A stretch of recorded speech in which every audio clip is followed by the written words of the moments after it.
Welcome to the Real Estate Investing Club. This is the place everyday real estate investors gather to share their best stories, biggest insights, and favorite tactics to grow a portfolio of cash flowing properties in today's market. Here's your host, Gabe Peterson.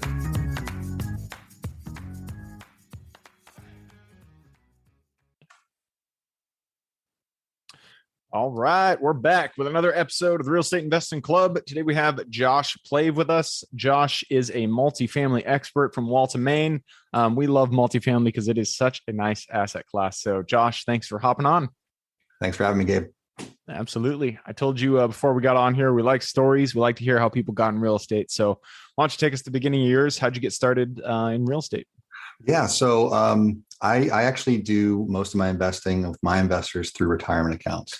So my retirement account story started when I was 16 years old. I'll get it to multifamily in a second here. So I started investing with retirement accounts when I was a teenager. My mother and my grandfather were both CPAs. They suggested I should really start to take a look at my future. So I did that. Fast forward about 10 years from then, and both my mother and grandfather, who I'd mentioned, unfortunately had passed away. And what they did was they were nice enough to give me and my sisters their retirement accounts. It wasn't like a life-changing amount of money, but it was enough that, everything that they'd earned for their entire lives. I knew I had to be a good steward and had to kind of find the right vehicle to invest it in. At the same time, I was starting to pivot towards real estate, actually. So I started to see how I could use those funds, utilize self-directed funds, and put them into real estate. Eventually landed on multifamily, jumped into that with no prior real estate experience. Been doing multifamily full time now for about 4 years. And I help other people kind of do the same thing I was doing when I first started off, passively invest in multifamily with their retirement accounts. Nice, man. I love it. So your parents were both CPAs, so you must have had quite the quite the education when it comes to the accounting side of things. Yeah, ironically, I'm not that great at accounting, but I can get numbers and everything, so that's fine. But it wasn't my forte when I was in college. That's all right. The apple fell a little bit farther from the tree, which is okay. You still are in the financial side, so I'm sure they're proud of you. Oh, yeah. So retirement accounts, you've already said it a few times on the episode. That's something that you are kind of you have a specialty in, is investing through a retirement account. That's not often talked about. And so why don't we go into that side of things? How is it that you buy multifamily through retirement? How does that work? Yeah. So pretty much any existing funds that you have, you can make use of them. The only ones you can't are if you're still currently working at an employer and you got a 401k, you usually can't free those up until you've left the company. But yeah, you can take any funds, 401k, IRA, TSPs, 403bs. You can move them into some self-directed retirement accounts. They're essentially, it's just a name. They're just like any other IRA. You just need to put them with a custodian, unlike Schwab or Fidelity or Vanguard, who work with equities.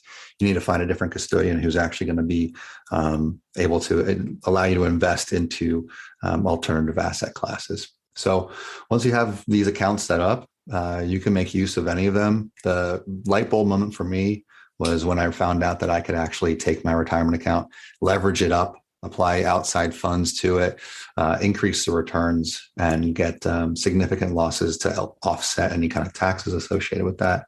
Once you find a multifamily opportunity, it's really no different than investing with cash. Once you kind of have everything up and set up and running, it's no different once you kind of understand what to do. Are there any so I completely liquidated my retirement account to get into my first property. It might not have been a smart thing, but hey, long term showed that it was smart. So yeah. Is there what is like the wise way to go about using your retirement account to invest in real estate? So there's a couple different approaches.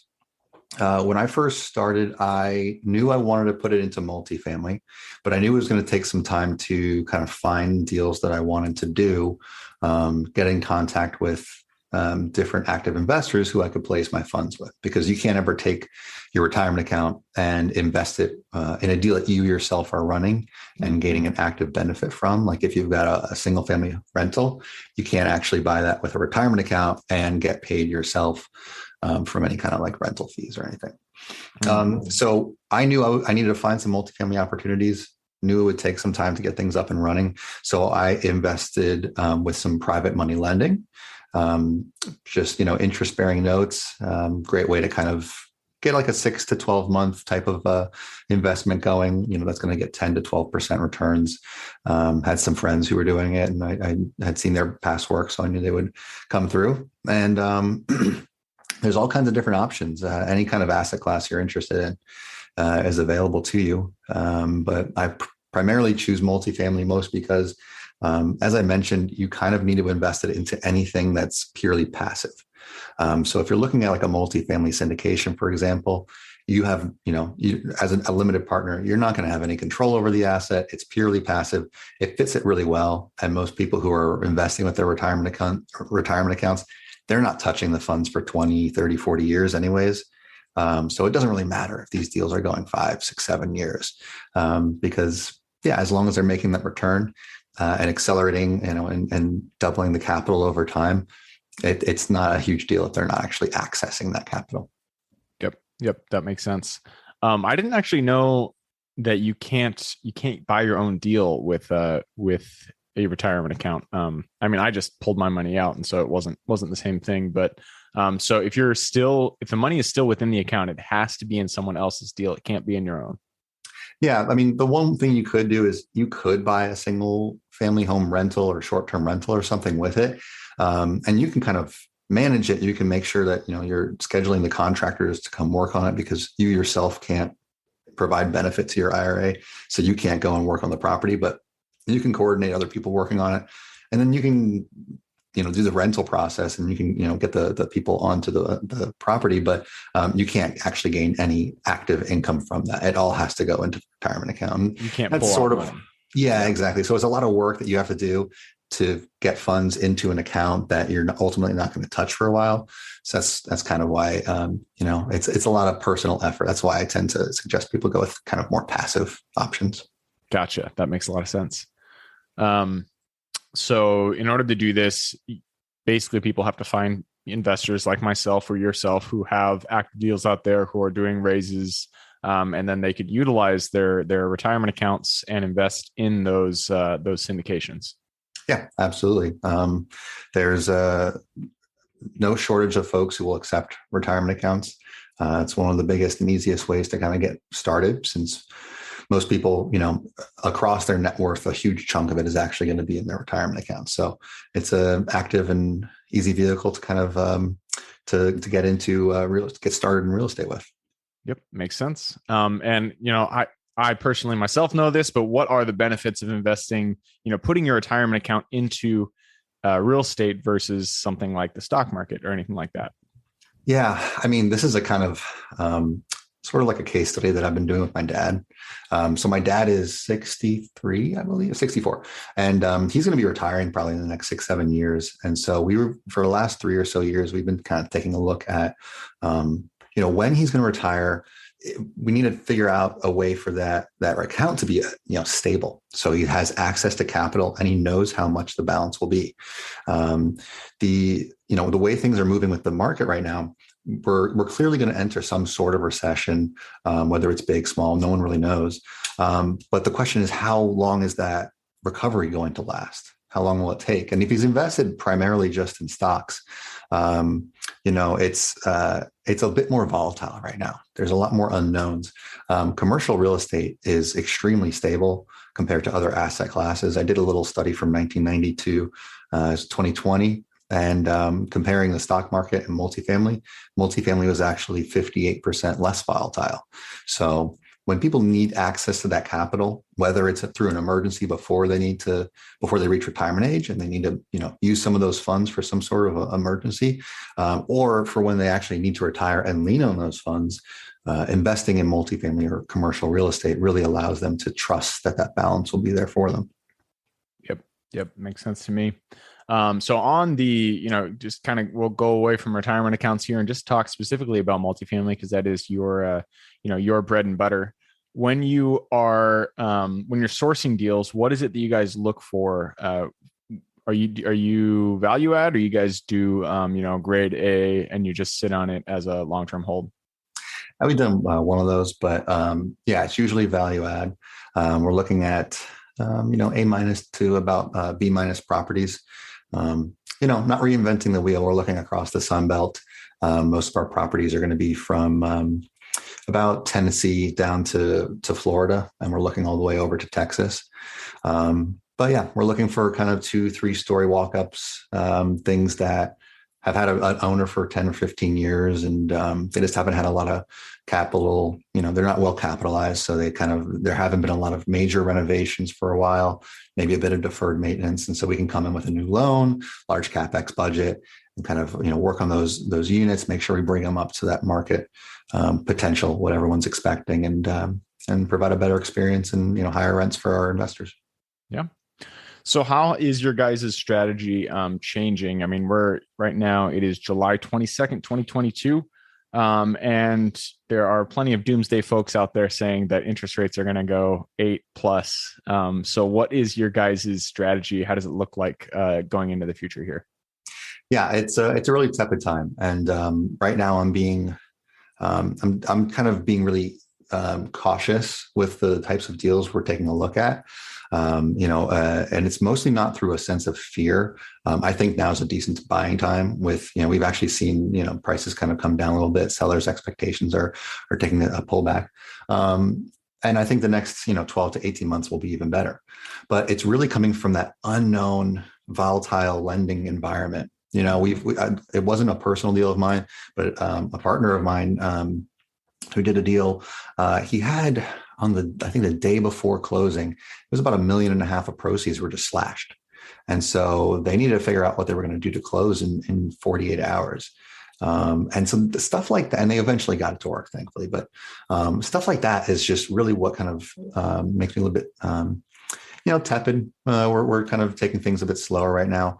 So, yeah, I mean, we're underwriting more conservatively with less rent growth than we normally would have expected. We're making sure that we're underwriting to really more conservative lending standards. When we're refinancing, we're, instead of looking at an 80% LTV, we're looking at 65% LTV, something where if we don't know where cap rates and the interest rates are going, we need to be a little more conservative. If it gives us a little more bumper, that's fine. But be on the lower end of that. Perfect, man. I love to hear that. Be conservative in your underwriting. Sure, you're going to lose a little bit, you're going to lose a few deals doing a conservative underwriting and having your offer be more slanted on your side. But in the long run, that is going to help you out. That's how I work.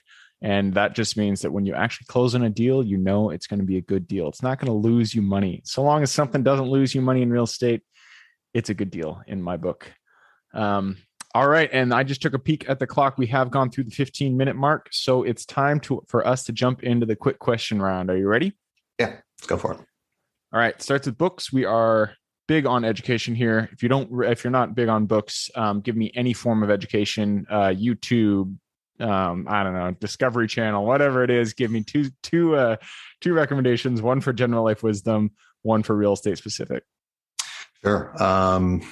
Okay, so right now on my desk, I'm actually reading a book called Who, Not How. Oh, yeah. Phenomenal. As an entrepreneur, it's really teaching me how to focus not on how I need to get everything done personally, figuring out ways to get something done, but really finding the people who I can either reach out to for ideas, help, hire folks, get professionals and experienced people for each individual task. And I can achieve more through that method. Outside of that, for just specific real estate, for multifamily particularly, for me, when I first got involved, Multifamily Millions by Dave Lindahl was a good one. Just kind of gives you the basics. First one I can think of off the top of my head. Really has always stuck with me for the last 3 or 4 years. Yep, that's a good one. Dave Lindahl has some good books. Who Not How, that's also a really good recommendation. I've heard, I haven't read it myself, but I've heard many people rave about it. The general thesis there totally makes sense. Figure out who needs, who can do the work, not how it needs to be done, not you putting the effort, but finding the right person to either hire or connect with. Love to hear that. Moves us on to the next question. This one is for your younger self.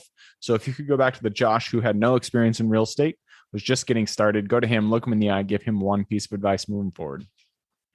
I will say when I first got involved, I think I made the right call. I went big quickly.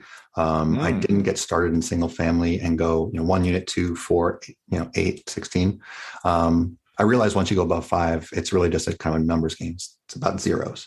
And so I wasn't too afraid of that. I knew, once you have enough partners and build a team, you can go big quickly. So I guess younger than that, I would have suggested to myself getting involved in real estate sooner, taking advantage of the last, 10, 12 years that we've seen growth in, and would have been a good ride. But yeah. And for the listeners, I just want to, I think we're at, what is that, 10 or 11 or guests in a row who have said that they wish they got started sooner. So if you're not started in real estate, take that as advice. Get out there, buy your first investment property, go big. You don't have to buy a residential property. Get into something big, get into multifamily, get into self-storage like myself. But there's plenty out there. The key is to get involved sooner. And that moves us to the next question. This is for, where are we? There we are. The United States. It's a big place. A lot of square miles out there. Means a lot of opportunity to invest. So what is one MSA, one market that you are most excited about investing in today? The one I like the most is Sarasota, Bradenton, Southwest Florida market. Okay. We got 3 properties there. It's currently, you've heard like Phoenix is maybe the hottest market. If you take into account secondary markets, Southwest Florida is by far the fastest growing one. Rent growth in the last 12 months is about 38% organically. Wow. There's just so many people moving to that area. It's very desirable. It's really nice. And there's just not a lot of new builds. A lot of the new construction permits have been pulled. Not a lot of land to expand on near, where everyone wants to live. It's a lot more inland. It's a great supply and demand situation there. Sarasota, Florida. You're the first person to say that, but we've heard multiple markets in the South of Florida. Sounds like a really hot place. I haven't looked into it myself, but definitely it'd be nice to do a due diligence trip there and get more of the sun than the rain I got up here. I don't mind visiting those properties. Yep. All right. This is a second to last question. This is tools. Habits form the foundation of our life, and tools form the foundation of our businesses. So if you could point to one tool, one software tool, whatever, that you feel contributes the most to your business's success, what would that be? Canva. Canva. Wow. First person. I love Canva. It's one of my favorite tools, but you're the first person to say that for sure. Yeah, I raise a lot of capital, and that's a big part of my focus. And on that side, it's a lot of marketing. It's a lot of creating images and deal decks and stuff like that. And so I spend a ton of time in Canva, and it's just the easiest, most simple software to use. I used to use the Adobe suite, and this makes it way more simple. Oh, man, I love Canva. I've had that for a long time. It's just, it's so easy to use. I make business signs. Like I just did a self-storage facility, and we had a whole business sign they wanted to mock up, and I just made it in Canva, sent it to them. It works. It does every time. Yep. All right. That brings us to our last question. And this is for the listeners. You've given us a lot of good advice. So what is the best way for someone to reach out to you? You can find me on my website, wall2main.com. I've got a nice PDF about, kind of like the easiest and best tricks to kind of make use of your retirement accounts in multifamily. And we also have a calculator that helps people understand some associated taxes that are involved. So you can get more information at wall2main.com. Perfect. wall2main.com. That's a really easy one to remember. Still, I'm going to put it in the show notes. So if y'all want to just have the convenience of clicking that guy with your finger versus having to type in those individual words, it's so hard. wall2main.com. I'll put it in the show notes. URL. Just click a little more in the description. It'll pop down there. Click through. Say hi to Josh. So Josh, that does wrap it up. Thank you very much for hopping on the show. Thanks for having me. Great conversation. Absolutely. For everybody who's here with us today, thank you guys for showing up. You are the reason we do this. So if you have any questions whatsoever, reach out to me, Gabe at therealestateinvestingclub.com. Other than that, I hope you guys have an absolutely fantastic week. As always, keep rocking real estate, and I look forward to seeing you on the next episode. Thank you for joining us for another episode of the Real Estate Investing Club. I hope you guys enjoyed the episode and were able to pull some actionable advice that you can go home with and apply to your own investing business. Before you go, I have a gift for you. If you're a new investor looking to get started or an established investor looking to take your business to the next level, I've created an ebook just for you available on the website. This ebook will cover how I was able to create both active and passive income in real estate with very little money to start with. In it, I will address the 3 most often cited obstacles new and veteran investors run into by showing you how to find a deal that's actually a deal, how to finance that deal with little to no money down, and how to exit a deal for maximum value. And if you get the ebook today, I'm going to bury you in bonuses, 7 of them to be exact. First, you'll get the off-market lead generation blueprint, which will take you through the exact systems and processes we use to generate off-market leads like clockwork, which is the most important skill when it comes to creating real wealth in real estate. Then you'll get the A to Z REI systems and vendors guide, which will allow you to peek under the hood of our business and see the exact tools and systems and even the vendors we use to grow our business. After that, you will get the top 100 best performing keywords pack, which will give you the exact keywords we use to target leads online and generate leads without having to lift a finger. Next, you'll get the contracts bundle for wholesaling and renting real estate, which will give you access to all of the contracts we use in the field to execute all types of transactions. After that, you'll get the Investor's Quick Analysis Calculator and Offer Tool, which will allow you to quickly calculate whether a deal is an actual deal and will allow you to create an offer automatically from those calculations. Next up, we'll give you the Investor's Daily Success Tracker, which is a tracker you can use to ensure you are taking the right actions day in and day out to reach your financial goals in real estate. And finally, you will get the Wholesaler's Template for Quick Assignment Cash, which will give you the templates we use to present our wholesale deals professionally and efficiently to our buyers. I know that is a ton of things to say. I'm glad you were able to stick with it. So you'll get both the ebook and all of those 7 free bonuses when you download the ebook today. All we charge is the admin cost to run the show. So if you are interested in the ebook and the bonus bundle, head on over to the website at therealestateinvestingclub.com. Click on Get the Ebook Bundle at the top of the page and take advantage of that deal. With that housekeeping item covered, I hope you have an absolutely fantastic day and even better week. Keep rocking real estate, and I look forward to seeing you on the next episode.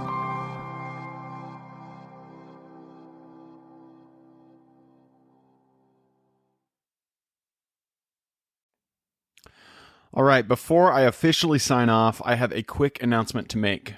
If you're interested in becoming a passive investor in one of my deals, my own company, Kaizen Properties, is looking for capital partners for our upcoming projects. We invest in what are known as recession-resistant assets, mainly self-storage facilities, mobile home and RV parks, and industrial properties. If you're interested in investing and would like to learn a little bit more about my company, our investing criteria, and some of the previous projects we've done, go to the Real Estate Investing Club podcast at therealestateinvestingclub.com and scroll all the way down to the bottom of the page. Click on the Invest With Us button. That'll pop up the investor form. Fill that out, and we will reach back out to you as soon as we can. Or if you prefer a little bit more of a personal touch, you can reach out to me at gabe@therealestateinvestingclub.com. So really, that is it. Again, it was a pleasure hanging out with you guys during this episode, and I look forward to seeing you on the next episode.